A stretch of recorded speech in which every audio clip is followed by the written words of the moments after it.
Hello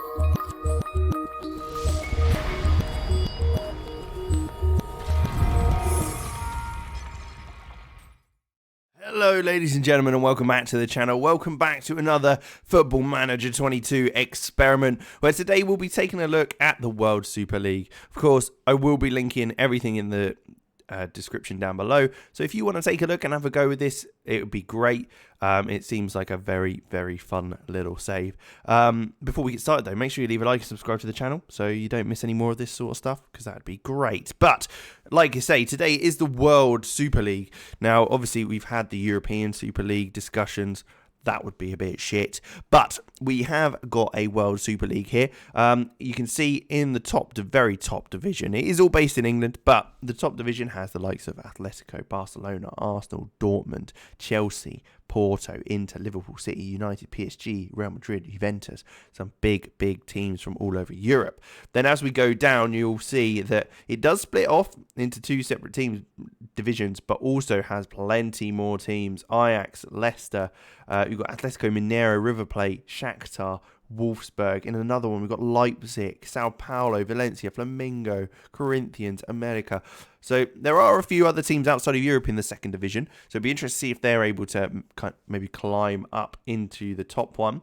And then as we go down, there's more and more. So it will break up even more. We can see in this one, you've got the likes of PSV, CSKA, Hanover, Gremio, Rangers. You've got Chivas, Cruz Azul. So there's a few more in there. And then we continue down, Antwerp, Toronto. So we've got a couple of the MLS clubs in there. Utrecht, Reims, Udinese, Southampton, LA Galaxy. So there's some interesting teams that you'd never normally play as another team. So it'd be interesting to see how that went. Real Oviedo's in there, New York, Red Bull New York, Nims. I don't even know if that's how you say it. Frank Ross, you got Charleroi, Basel, Watford, and we'll continue to go down because there are so many of these divisions. You've got the likes of Preston taking on Pyramids. So you've got an English team, Preston, taking on the Egyptian Giants Pyramids. You've got FC Porto B in there as well. Kairat, you've got Start Newcastle Jets from Australia. Syrian Al Wahida. You've got MTK from Hungary. Asante Kotoko from, I think that's Ghana. I mean, there's just so many teams. I think that is the bottom one now, World Division 9. But you can see here, there's loads of divisions. So what we will do is we'll jump ahead a couple of times just to see how it goes and how it pans out. We'll just have a little nose, see who's the top dogs, maybe see what transfers there are in the top leagues and go from there. But we'll jump ahead and take a quick look. So here we are then. We are a year on. We're at the end of the first season, and we're taking a look at how things have kind of panned out. Bayern Munich are the top dogs in the league, with Juventus just behind, and then you've got two English clubs, Liverpool, Man City, Real Madrid, Man United, PSG down in 8th. But you've got likes of Barcelona, Inter, Porto, and Benfica being relegated. Maybe the teams you'd probably expect with Porto and Benfica, but Barcelona and Inter aren't two teams I'd have expected to be down there. Dortmund, maybe, Milan, but certainly interesting to see as Bayern win that one with Haaland, Lukaku and Dybala banging in the goals. If we jump down a division, we can see that the likes of Roma, Leipzig... actually, it looks like it's a playoff. So it's a playoff between Leipzig and... Oh, no, that is promotion, isn't it? Yeah, promoted. So yeah, Tottenham, Atlanta, Roma and Leipzig all going up. So two more Italian clubs, a German club and an English club going up. We've got the likes of... it's a shame, really. You can see that there's a bit of a disparity between the top clubs in Europe and then some other clubs in kind of South America.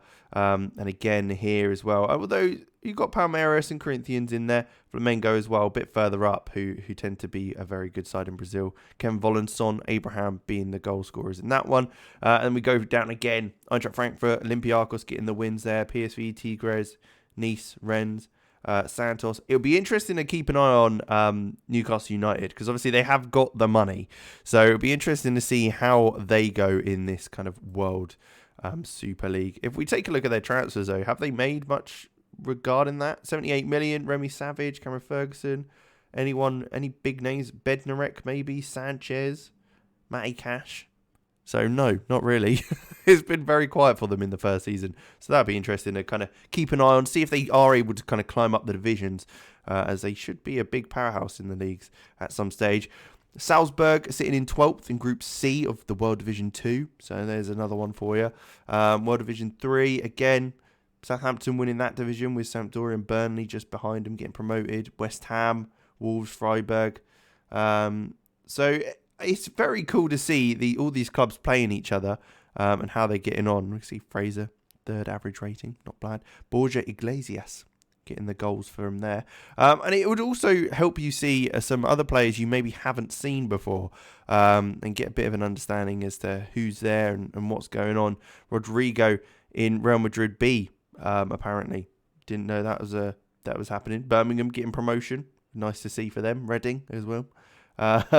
Yeah, Real Madrid B taking on Hull. It's not like you wouldn't see that normally, would you? And then you've also got FC Hiroshima, Guangzhou, Kaiser Chiefs. I mean, that division itself is just crazy with the number of nations that are in there. I bet it does ramp up the costs, though, for sure. But what we could have a quick look at, if we just fly past all of these and go to the bottom division, who are the lowest teams in the division with the lowest points? So we've got 23 there, 12. It looks like that might be it. 15, nearly 19, 22, and 6. So the team with the lowest points in the lowest division is Eskişehirspor. I believe they're a Turkish team. So not ideal for them. They won one game and drew 3. Who did they win their one game against? Magdeburg. Shamrock Rovers in the same division. You got Paphos as well. I think if I'm right, it was Vlad Dragomir. He's an ex-Arsenal player, I believe. I'm gonna have to see this now. Yeah, there you go. Arsenal, perfect. Look at me. I know my players. Yeah, I think Jason Punchin used to play for them.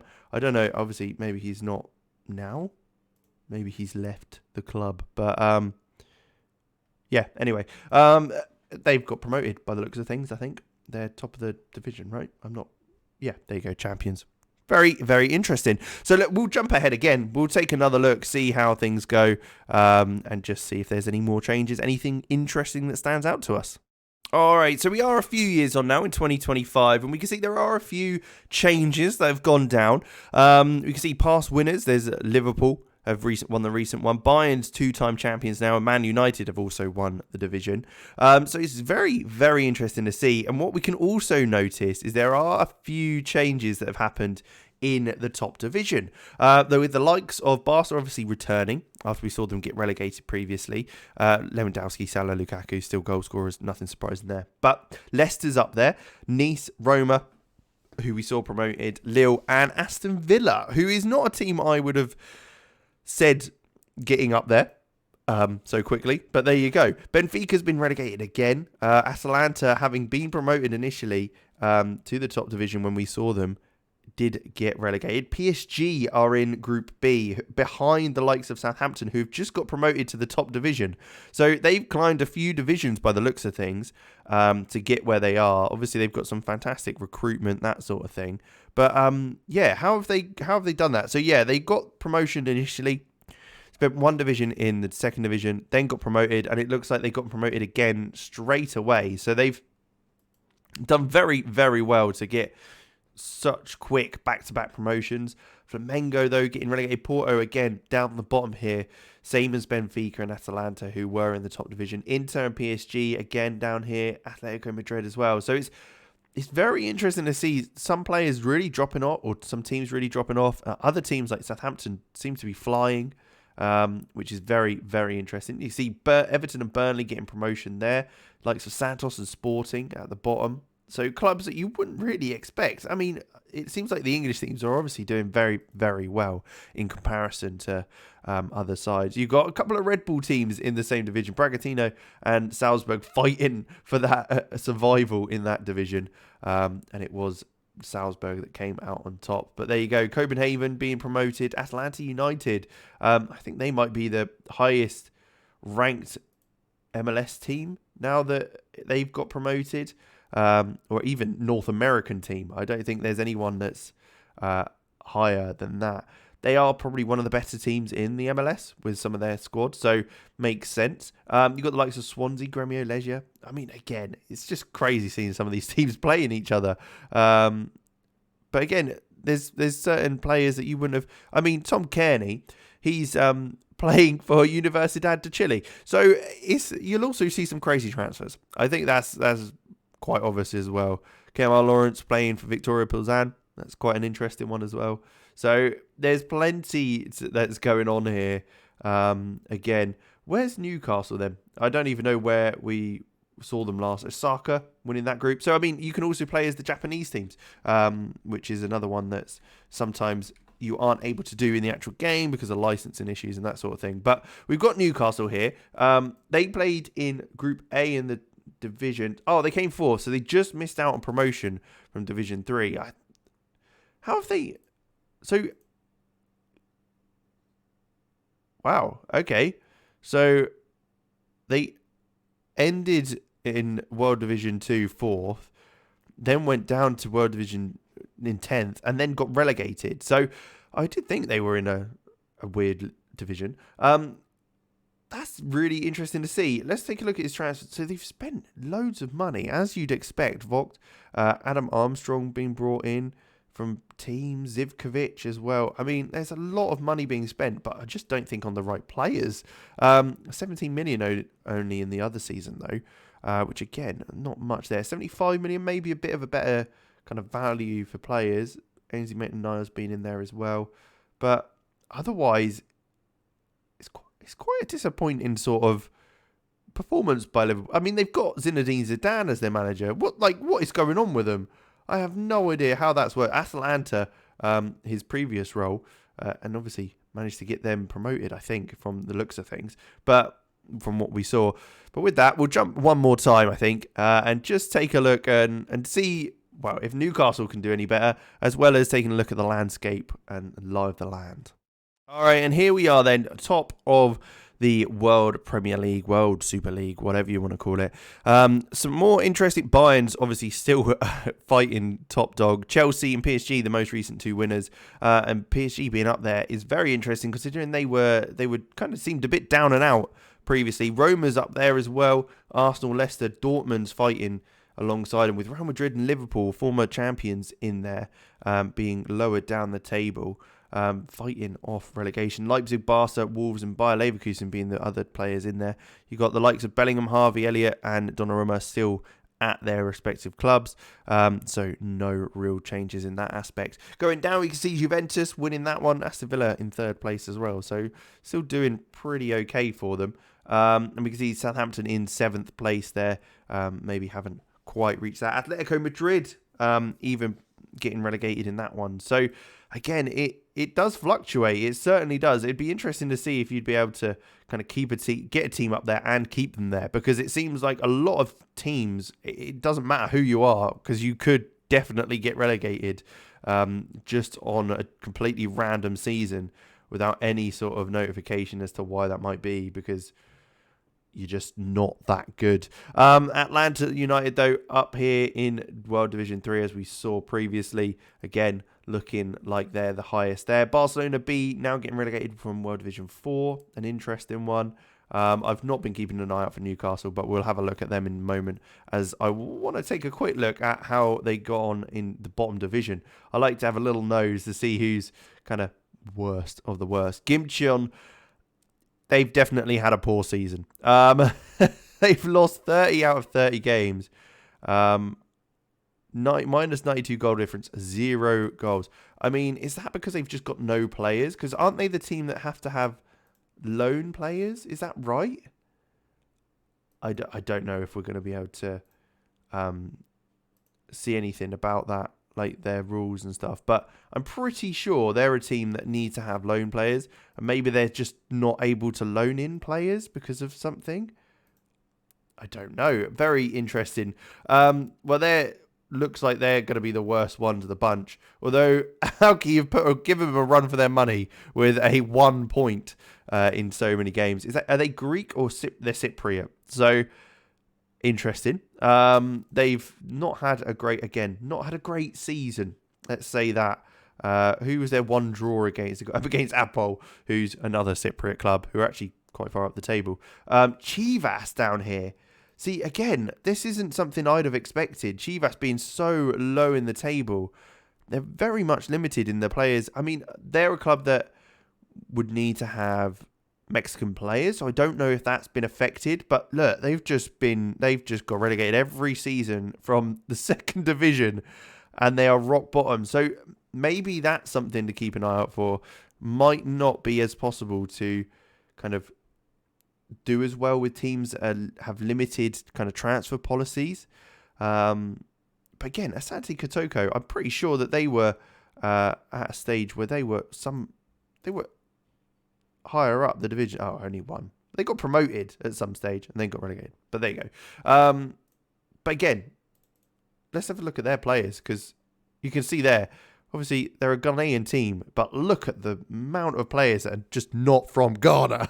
You've got Argentines, Belgians, Brazilians, Greek, English, Italian, Norwegian, Korean, Cameroon, Spanish, Colombian, New Zealand, China as well, Russia. So it obviously mixes the teams up as well, which is quite cool. I quite like having a mixture of nations in my teams, as it just adds a little bit of different Gilava. Interesting. Cool. Anyway, with that, what I want to do as well is take a look at maybe like a World Cup or something and see how that has maybe been affected by performances and by this kind of Super League that's been put in place. So most recently, we've only seen 2 World Cups. So it's Belgium and Portugal have won the 2 World Cups most in the past and previously. Interesting to see. I mean, you've obviously got the current World Cup that's going on here. So you've got Uruguay, Jamaica, Ireland, Haiti, Guinea, Germany, Japan, Holland, Cameroon. I'm just trying to see if there's anything that's massively out of the ordinary. I mean, Thailand reaching it's obviously good to see. The likes of England's obviously in there, Australia, Slovenia, Panama. No, it doesn't look like too much has changed on that front. How are we going to look at the rankings? So England are top, probably as expected, as it is based in England, so they can almost have a pick of any player they like, as all players will have an English nationality, I think, or almost all players will. Then you've got Italy just below them, France, Belgium, Spain, Portugal, Germany. Then you get to the South Americans. North Americans and Mexico and United States are almost in the top 10. And then you've got the likes of South Korea and Cameroon just behind in 14th and 15th, with there you go. Thailand's up in 25th, so that's quite an interesting one, and Guinea as well. So there's a few teams that have maybe benefited from that sort of thing, with players playing at a higher level maybe. I don't know, but let's take a quick look at Newcastle before we go. Finally taking a look and seeing how they have managed to get on. It looks like they're still in the 3rd division. I don't know if that's, maybe they've changed over a few years, as we have jumped to 5 years on. I don't actually know where they are. I should have had a look on their page, shouldn't I? They got relegated.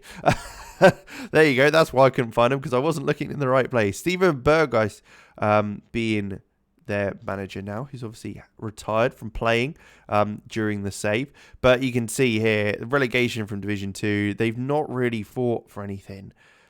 Again, that's the sort of club that you'd have thought would have possibly made the most out of having all these other clubs in the same division with regards to like policies of transfers. There's not going to be any limitations. You can spend your money freely on any players. You'll get lots of knowledge of players because you'll be constantly playing different people. But yeah, I mean, Vitaly Mialenko went for 34 million, 63 million pounds spent. Linus Gector was the one that they spent it on, and he's gone now. So yeah, there's a few players that have had money spent on them, but not anything too drastic. Alfonso Damasi, he joined for 51 million and left almost straight away. So that seems to be the kind of thing with Newcastle. They bring a player in and sell him straight away. But Paul Doherty's in there, Louis Ibrom, don't know who half of these players are. Probably because they're probably regens. But there you go. Jordan Zamora playing at left back for them. Interesting one. £51 million? Crikey Moses. I'll be honest. Like, look at that career. That's what's really interesting, is seeing him go from Bournemouth to Trabzonspor, then to River Plate, then Besiktas, and then to Newcastle. But for £51 million, I don't think that's great business. That's probably why they're not doing so good. But there you go. We will leave it there. I'll leave as I mentioned, in the description down below, the link to the database. It's a great one. It's certainly worth checking out. So have a look. Make sure you enjoy that.